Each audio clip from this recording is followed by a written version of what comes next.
বেশ কয়েকটা সেক্টর ছিল, 9টা সেক্টর ছিল। প্রত্যেকটা সেক্টর কমান্ডিং অফিস কিন্তু ছিল ভারতে, বিভিন্ন জায়গায় ভারতে, কিন্তু দেশের অভ্যন্তরে ছিল না। শহীদ রাষ্ট্রপতি জিয়া রহমানের একমাত্র সেক্টর কমান্ডার যার অফিস বাংলাদেশে সিলেটে ছিল। বাংলাদেশ অভ্যন্তরে থেকে তিনি যুদ্ধ করেছেন একজন সৈনিকের মতো, সাধারণ সৈনিক যেভাবে যুদ্ধ করে সেভাবে যুদ্ধ করেছেন। এই ইতিহাসটা একটু দয়া করে বিএনপি নেতা, কর্মী, সাংবাদিক ভাই যারা আছেন মনে রাখবেন। ডিজাইন, এলিগেন্স, বিউটি, সেরা পণ্য সবার জন্য জেভিকো। এবং এই ইতিহাসকে কেড়ে নেওয়ার জন্য, এই যে ইতিহাস, আমি মাঝে মাঝে একটা কথা আগে বলতাম, এখন আর বলি না, ওই হাসিনা এবং তার দল প্রায় বলতো সবসময় যে এই দেশের স্বাধীনতা তার বাবা কিংবা সে এনেছে, বলতো। আগামী দিনে হয়তো বলবে যদি সুযোগ পায়, আল্লাহর রহমতে সুযোগটা পাবে না। তো এখন আমি বলতাম যে আওয়ামী লীগ ভারত থেকে এসে স্বাধীনতার গল্প শুনেছে, স্বাধীনতার গল্প বইয়ে পড়েছে, কিন্তু তারা স্বাধীনতা যুদ্ধে অংশগ্রহণ করে নাই। আমরা বলতে পারি, আমরা যারা স্বাধীনতা যুদ্ধে অংশগ্রহণ করেছি, সম্মুখ সমরে লড়াই করেছি, বন্দুক হাতে, 1 মিনিটের জন্য ভয় লাগে নাই একটা গুলি আমাদের গায়ে লাগতে পারে। তো প্রিয় ভাইরা, যারা স্বাধীনতার গল্প শুনেছে তারা স্বাধীনতার ইতিহাস বিকৃত করার চেষ্টা করেছে। তো আজকে বাস্তব কথাটা বলে যেতে চাই, যেটা শহীদ রাষ্ট্রপতি জিয়া রহমানের ঘোষণা, আমাদের বয়সী কিংবা আমার চেয়ে 2-4 বছর কম বয়সী অনেকেই নিজ কানে শুনেছেন, আমিও শুনেছি। তো সেই শহীদ রাষ্ট্রপতি জিয়া রহমানের কাছে স্মরণ করি যে আমাদের লক্ষ লক্ষ যে আমাদের যে মুক্তিযোদ্ধা, যাদের কোনো রাজনৈতিক পরিচয় ছিল না, তারা মুক্তিযুদ্ধ করেছে, মুক্তিযুদ্ধ শেষ হয়েছে, বাড়ি চলে গেছে, ওদের কোনো দাবি দেওয়া ছিল না। আমি সেই সমস্ত লাখো মুক্তিযোদ্ধার কথা আজকে আমি স্মরণ করছি। প্রিয় ভাইরা, এই মুহূর্তে আপনাদেরকে আমি একটা আজকের বিজয়ের প্রথম দিনে একটি বিজয়ের খবর আপনাদের আমি দিতে চাই। সেটা হলো, আপনাদের মনে আছে একটা 21শে আগস্টে গ্রেনেড হামলা হয়েছিল, এবং সেই হামলাটা ছিল পরিকল্পিতভাবে কোনো বিদেশি শক্তির দ্বারা। সেই গ্রেনেড হামলা কখনোই বিএনপি ইনভলভ ছিল না। একটা বিদেশি শক্তি এই অপকর্মটা করে দেশনেত্রী খালেদা জিয়া এবং আমাদের নেতা তারেক, আজকের বিএনপির অ্যাক্টিং চেয়ারম্যান, ওনাকে ফাঁসাতে চেয়েছিল। এবং ফাঁসাতে চেয়েছিল না শুধু, একটা ভুল মিথ্যা মামলা তৈরি করে, সাজানো একটি গল্প তৈরি করে, সেই গল্পের উপরে ভিত্তি করে তাকে সাজাও দিয়ে দিয়েছিল। এবং এই মামলায় শুধু অ্যাক্টিং চেয়ারম্যান নয়, আরও অনেককে সাজা দেওয়া হয়েছিল। আজকে তার রায় দেওয়ার ডেট ছিল, সেই রায়ে আজকে প্রকাশ পেয়েছে, রায় ঘোষণা হয়েছে। এখান থেকে তারেক রহমান সাহেব এর মধ্যে দায়ী ছিল না বিধায় তাকে খালাস দেওয়া হয়েছে।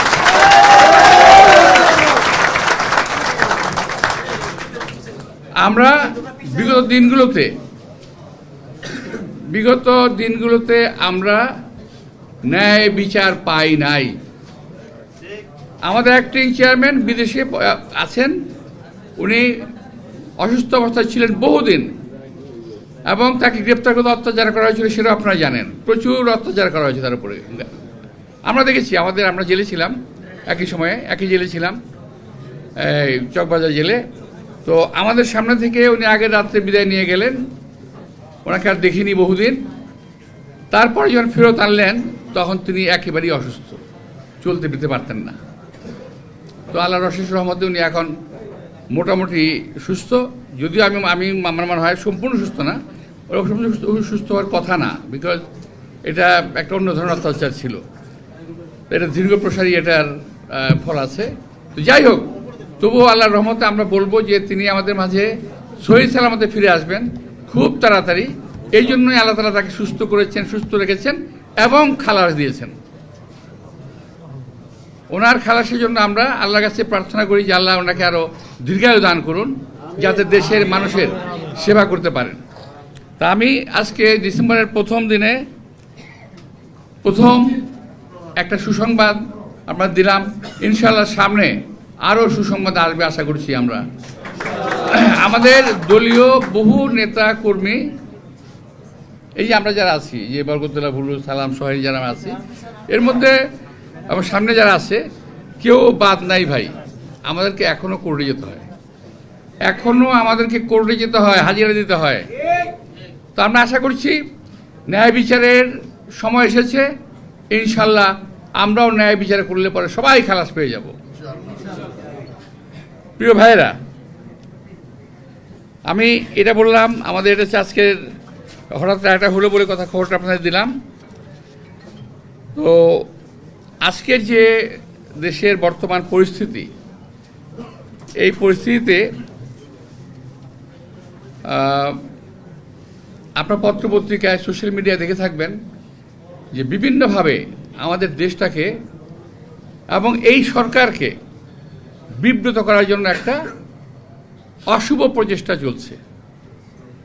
আমরা বাংলাদেশ জাতীয়তাবাদী দল সহ বাংলাদেশের বহু সকল রাজনৈতিক দল এই সরকারকে সার্থক করার জন্য, ভালো রাখার জন্য আমরা চেষ্টা করছি, যাতে এই সরকারের সার্থকতার মধ্য দিয়েই এই দেশের বিজয় এবং এই দেশের গণতান্ত্রিক যে আমাদের আশা আকাঙ্ক্ষা পূরণ হবে। কিন্তু এটাকে ব্যর্থ করার জন্য একটা প্রচেষ্টা চলছে। আমরা খেয়াল করেছি এটা এই সরকারের মধ্যে লুক্কায়িত কিছু লোক আছে, কিছু নতুন জুটেছে, আবার আগেও ছিল, নতুন জুটেছে। তারা সরকারকে কোনো রকম, অর্থাৎ আমাদের সদ্য ডক্টর ইউনূস সাহেবকে হয়তো বিভিন্নভাবে ভুল পথে পরিচিত করার চেষ্টা করছে।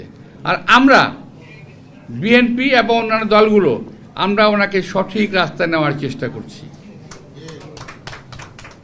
এই জন্য আমরা মাঝে মাঝে প্রায় যাই, দেখা করতে জানার সাথে কথাবার্তা বলি। তো এর মধ্যে কিছু কিছু ব্যাপার আছে যেটা আমি আগে যদি কোনো একটা ফোরাম পাইতাম আমি বলতে পারতাম। কিছু কিছু লোক বিএনপিকে আওয়ামী লীগের সঙ্গে ট্র্যাক করার চেষ্টা করতেছে। খেয়াল করে দেখবেন আপনারা, আওয়ামী লীগের সঙ্গে ট্র্যাক করার চেষ্টা করতেছে কিছু কিছু লোক দেশে এবং দেশের বাইরে থেকে। আমাদের দেশের বাইরে কিছু ভাই আছেন যারা মোটামুটি ব্লগার, যারা ইউটিউবার যারা আছে, তাদের যেন কোনো কাজ নাই, বিএনপিকে ক্ষতিগ্রস্ত করাই হলো তাদের কাজ। আর একটা কথা কি বলি জানেন, স্বাধীনতা, সংবাদপত্রের স্বাধীনতা। আমাদের সেক্রেটারি জেনারেল বলেছিলেন যে সংবাদপত্রের স্বাধীনতার জন্য সারা জীবন সংগ্রাম করেছি। আমি ওনার কথাকে সাধুবাদ জানাই। সেই কথার উপরে নিয়েই আজকে অনেক কথা হচ্ছে। আমি বলতে চাই এইভাবে, সংবাদপত্রের স্বাধীনতা তো অবশ্যই থাকতে হবে। এই বিএনপি মানুষের কথা বলার জন্যে, মানুষের কথা বলার অধিকারের জন্যে, সংবাদপত্রের স্বাধীনতার জন্য 17টা বছর রাজপথে আমরা যুদ্ধ করেছি। আমাদের হাজার হাজার কর্মী গুম হয়েছে, আমাদের হাজার হাজার কর্মী আহত হয়েছে, পঙ্গু হয়েছে, জেলে গেছে।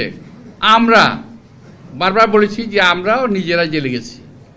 আমি এমন কোনো বছর নাই যে বছর আমাকে একটু বেড়াতে যেতে হয় নাই, কম বেশি গেছি আমি। এবং জেলখানায় আমাকে যখন অনেকে প্রশ্ন করতো, ভাই আপনার ঠিকানাটা কি, আপনার কোথায় পাওয়া যাবে? আমার ঠিকানা হলো ওই ঢাকা কোর্টে গেলে আমাকে খুব সহজে পাওয়া যাবে, কারণ সপ্তাহে 5 দিনই করে থাকতাম। তো ভাই, আমরা এত কষ্ট করার পরে আওয়ামী লীগের সময় আজকে যারা বলতে চান দেশে এবং বিদেশে, তাদেরকে আমরা বলি যে আপনাদের উদ্দেশ্যটা আসলে কি? বিএনপিকে আওয়ামী লীগের সঙ্গে ট্যাগ করতে যাচ্ছেন কেন? বিএনপি আওয়ামী লীগ অর্থাৎ গণতন্ত্র আর আওয়ামী লীগ একসঙ্গে যায় না। বিএনপি এবং গণতন্ত্র একসঙ্গে যেতে পারে। বিএনপি একটি গণতান্ত্রিক দল, আমরা প্রমাণ করেছি বারবার ক্ষমতা হস্তান্তর করে। দেশনেত্রী বেগম খালেদা জিয়া বারবার ক্ষমতা হস্তান্তর করে পদত্যাগ করেছেন, মনে আছে আপনাদের? এবং সর্বশেষ উনি যখন পদত্যাগ করলেন সম্ভবত 2006 28 অক্টোবর আমরা বিশাল মিটিং করেছিলাম অফিসের সামনে 2 দিন পরপর 2 দিন 29, 28 এবং 29 অথবা 29 অথবা 30 তারিখে আমরা মিটিং করেছিলাম। সেখান থেকেই দেশনেত্রী বেগম খালেদা জিয়া বক্তব্য রেখে প্রেসিডেন্ট হয়ে যান, ওখানে গিয়ে পদত্যাগ করেন। আমরা প্রমাণ করেছি আমরা গণতান্ত্রিক দল। যদি আজকে আওয়ামী লীগ গণতন্ত্রের প্রতি শ্রদ্ধা রেখে যদি উনি স্বাভাবিক ক্ষমতা হস্তান্তর করতেন, তাহলে আজকে আমার বাংলাদেশকে দুরবস্থায় পড়তে হয় না। আজকে কিছু ফালতু লোক বাংলাদেশ নিয়ে কথা বলতে পারে না। তো যারা বলছেন আওয়ামী লীগকে বিএনপির সঙ্গে ট্যাগ করছেন কিংবা বিএনপিকে আমরা ট্যাগ করছেন, এটা মনে রাখবেন, পানি আর তেল কখনো মিলে না। আওয়ামী লীগ একটা দল, যেটাকে দল বলা যাবে না, এটা হলো একটা গোষ্ঠী, যারা সন্ত্রাসী গোষ্ঠী, যারা মানুষের সঙ্গে সন্ত্রাস করে, যারা লুটেরা, যারা ব্যাংক লুট করে, যারা দেশের টাকা পাচার করে, সেটা হলো আওয়ামী লীগ। বিএনপি সম্পর্কে এমন কোনো কথা কেউ বলতে পারবে না। প্রিয় ভাইয়েরা, আমি সামনে বলতেছিলাম যে আমাদেরকে যে ত্যাগ করার চেষ্টা চলতেছে, এখন সংবাদপত্রের স্বাধীনতা, অবশ্যই এর জন্য আমরা যুদ্ধ করলাম, মুক্তিযুদ্ধ করলাম, এত লোক রক্ত দিল কেন? কেন? এই সমস্ত কাজের জন্যই তো গণতন্ত্র, সংবাদপত্রের স্বাধীনতা, আমাদের ব্যক্তি স্বাধীনতার জন্য। কিন্তু আজকে যে কথাগুলো বলা হচ্ছে আমাদের সম্পর্কে, এটা কেন বলা হচ্ছে? এটা উদ্দেশ্যমূলক। সংবাদপত্রের স্বাধীনতা এটা নয় যে আমার কথা বলার স্বাধীনতা অর্থ এই নয় যে আমি বরকতুল্লাহ ভুলুকে একটা গালি দিয়ে বসলাম খুব বাজে ভাষায়। আর গণতন্ত্রের কথা এটা নয় যে বরকতুল্লাহ ভুলু চুপ করে বসে থাকবে। আমাকে যদি কেউ গালি দেয় কিংবা আপনাকে যদি কেউ গালি দেয়, আপনি ছেড়ে দেবেন? আপনাদের কোনো সাংবাদিকের বিরুদ্ধে কথা বললে আপনি ছেড়ে দেন? ছেড়ে দেয় না। সুতরাং আমাদেরকে আপনার গালিগালাজ করবেন আর আমরা কিছু বলতে পারবো না, এটা তো হয় না। সাংবাদিকতা, সংবাদপত্র, অপসংবাদপত্র, অপসাংবাদিক, এই অর্থগুলো বুঝতে হবে যারা কথাগুলো বলেন। আজকে এই যে কয়েকদিন আগে আমরা দেখলাম কয়েকটা পত্রিকা, 3টা পত্রিকা, আমি নামগুলো বলছি না, 3টা পত্রিকা, একটা টেলিভিশন, সামনে আছে নাকি এখন দেখি, থাকতে পারে, একটা টেলিভিশন কিভাবে বিকৃত সংবাদ প্রকাশ করলো। এই যে একটা ফালতু লোক, যাকে এক কথা বলা যেতে পারে রেপিস্ট, এটা আমি বলি নাই।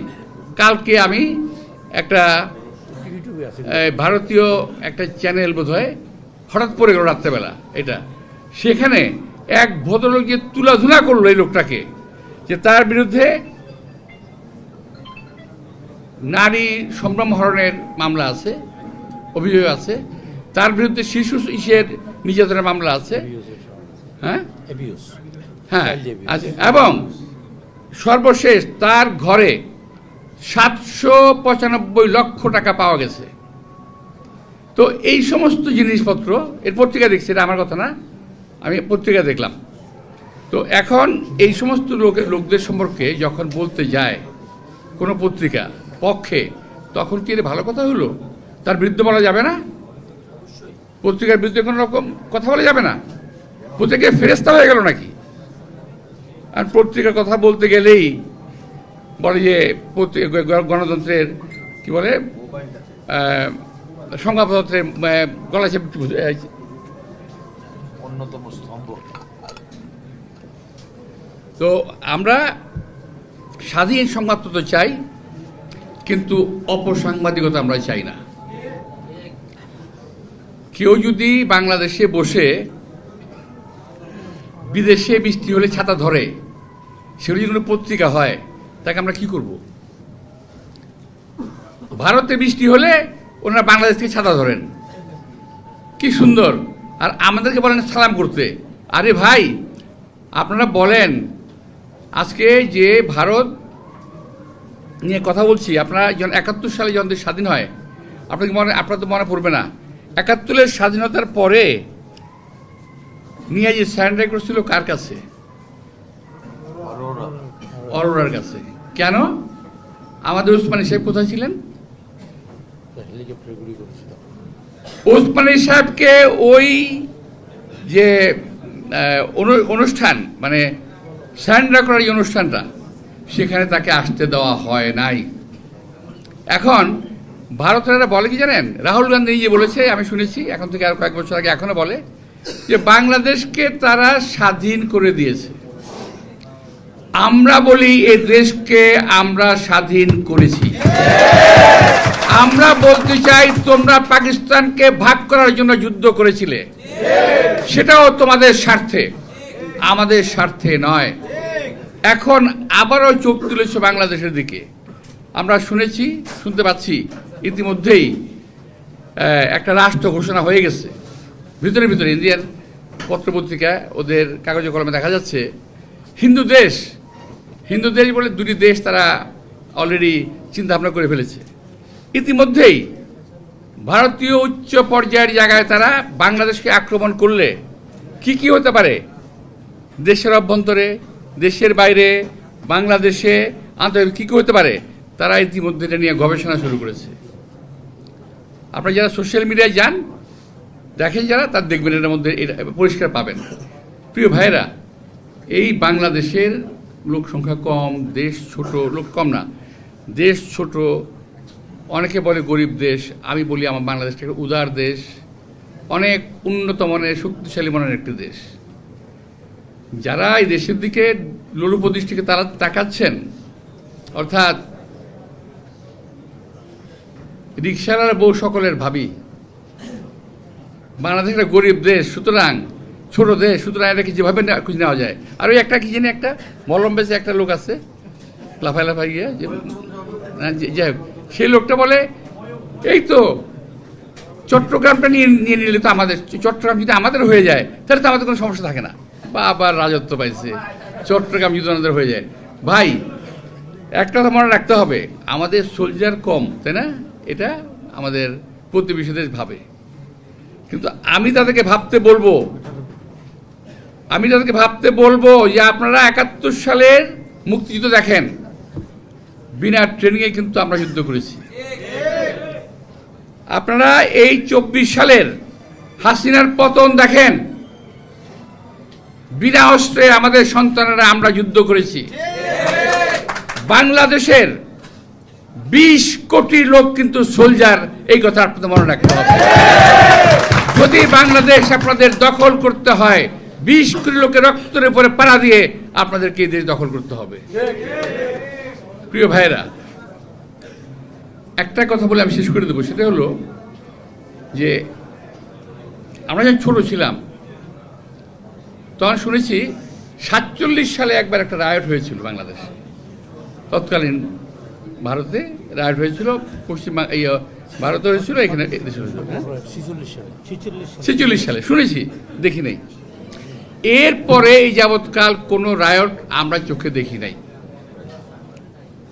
আমরা এক স্কুলে পড়াশোনা করেছি, সবাই যে এখানে যারা আছেন ম্যাক্সিমাম লোক আছেন যারা হিন্দু মুসলমান পাশাপাশি বেঞ্চে বসে লেখাপড়া করেছি।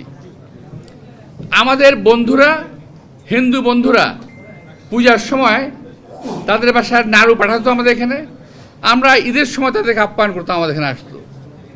এত সুন্দর সম্মিলিত একটা দেশ, এক সৌহার্দ্যপূর্ণ একটা দেশ, সকল জাতি গোষ্ঠীতে দেশ, সেই দেশটাকে আজকে তারা একটা সাম্প্রদায়িক দেশ হিসাবে প্রমাণ করার চেষ্টা করছে বিশ্বব্যাপী। এর বিরুদ্ধে আমি আশা করব যে যারা তথাকথিত ইসকন নিয়ে কথা বলছেন তাদেরকে বলবো যে ইসকন কিন্তু বহু আগের থেকে প্রিপারেশন নিচ্ছে, এটা ঠিক, কিন্তু বাংলাদেশ সকল হিন্দুরা কিন্তু ইসকনের সদস্য নয়। এবং ইসকনের সদস্যদের পরীক্ষা করে দেখবেন এরা সব বাংলাদেশি নাগরিক নয়, অনেক আছে। আপনি যান, আমি আজকেই বলছি, আপনার সাংবাদিক বাড়ি যান, এই যে আমাদের কোথায় র্যাকিং স্ট্রিট, কবিবাগ, গুলিবাগ যান, ওখানে যে মন্দির আছে ওখানে গিয়ে দেখবেন ওদের যে চিফ যে আছে যে উনি বাংলাদেশি নন, ডেপুটি চিফ উনিও বাংলাদেশি নন, আরও যারা আছে এরা অনেকেই বাংলাদেশি নন। সুতরাং আমি দেখেছি বাংলাদেশি, আমি তো ইসকন আমি শুনি নাই, এই প্রথম শুনলাম মানে বহুদিন পর, কিন্তু এদের একটা অসৎ উদ্দেশ্য আছে বাংলাদেশে একটা সাম্প্রতিক গণ্ডগোল লাগানোর জন্য, যাতে করে এবং এর মধ্যে ইন্ধন যোগাচ্ছে কে, এই যে আমাদের এখান থেকে পালিয়ে গেছে কি নাম, পলাতক শেখ হাসিনা ওয়াজেদ, খুনি হাসিনা, পলাতক খুনি হাসিনা, তিনি কি ওখান থেকে কলকাঠি নাড়ছেন। সারা বিশ্বের কেউ যখন তাকে হাসিনাকে জায়গা দেয় না, আজকে ভারত হাসিনাকে কেন লালন করছে, কোন অধিকারে কিভাবে লালন করছে, এটা আমার প্রশ্ন থেকে গেল। প্রিয় ভাইয়েরা, আজকে আমি যেটা বলছিলাম, আমার মূল বক্তব্য ছিল যে গতকাল একটা সভা হলো, পত্রিকার কিছু কিছু সম্পাদকগত সাংবাদিকেরা একটা সভা করেছিল, আমি দেখলাম ওখানে যারা হাসিনার পৃষ্ঠপোষক ছিল, যারা হাসিনার 2 তারিখের 2 নভেম্বর না কি 2 আগস্ট যেই ব্যবসায়ীরা মিটিং করেছিল, কেউ কেউ কেউ বলেছিল আমি তোমাকে চাই, সকল সময়ে চাই, বিপদেও চাই, আপদেও চাই, আবার অসম্ভবেও তোমাকে আমি চাই। এটা বলেছিল একজন ব্যবসায়ী। আরেকজন বলছিল আপনার সঙ্গে ছিলাম, আছি, থাকবো, মৃত্যুর পরেও থাকবো। এই সমস্ত ব্যবসায়ীদের হাতে এই দেশটা তো নিরাপদ নয়। আমি মাননীয় প্রধান উপদেষ্টাকে আহ্বান জানাবো, আপনি দয়া করে যারা ক্ষুদ্র সুন্দর সুন্দর ভালো ব্যবসায়ী আছে, যাদের বদনাম নাই, ব্যাংকের টাকা লুট করার মতো বদনাম যাদের নাই, তাদেরকে দিয়ে আপনারা ডাকেন, তাদেরকে মাল ইম্পোর্ট করতে বলেন, তাদেরকে ব্যবসায়িক সুবিধা দেন, নইলে কিন্তু এই সমস্ত ব্যবসায়ীরা আপনাকে ফাঁদে ফেলে দেবে। কিছু কিছু সিন্ডিকেট ছিল, খেয়াল আছে আপনাদের, সিন্ডিকেট, এই সিন্ডিকেট কিন্তু এই সরকারকে বিপদে ফেলে দেবে। তারা যথাসময়ে কোনো মালামাল ইম্পোর্ট করবে না, দোহাই দেবে যে ডলার নাই, এটা নাই, সেটা নাই। আর ভাই আমরা তো ব্যবসা করেই খাই নাকি, আমরা তো চুরি করি না, আমরা ব্যাংকের টাকা লুট করি না। তো এখন এরা কিন্তু বিপদে ফেলে দেবে। তো ওই সমস্ত ব্যবসায়ীরা আজকে দেখলাম ওই ব্যবসায়ীদের নিয়ে ওই সাংবাদিকরা এবং ওই ব্যবসায়ীরা একসঙ্গে হয়েছে। এটা কিন্তু ভালো লক্ষণ নয়, এটা ভালো লক্ষণ নয়। 2-3টি সংবাদপত্রের, উনি আবার একটা সংবাদপত্র মালিক, যাদের কথা বলতেছি আমি, উনি সংবাদপত্র মালিক, চ্যানেলের মালিক। তো ওনারা এখন পর্যন্ত এত লম্বা কথা বলার সাহস কি করে পায়? যারা হাসিনাকে আজীবন রাখতে চেয়েছে, অসম্ভবকে সম্ভব করে রাখতে চেয়েছে, তারা এই সরকারের পক্ষের লোক, তারা বিএনপির পক্ষের লোক, তারা দেশের মানুষের পক্ষের লোক? কখনোই নয়। সুতরাং ওদেরকে আমাদের শায়েস্ত করার মতো ব্যবস্থা করতে হবে, এই সরকারকে করতে হবে। যদি এই সরকার না করে, এরা কিন্তু গণপিটুনিতে পড়ে যাবে যে কোনো সময়। দেখেন না, এই যে গেলে, এই যে কালকে জানি কোর্টে গিয়ে মারি খেললো একটা, কি না মুন্নিশা, না আরে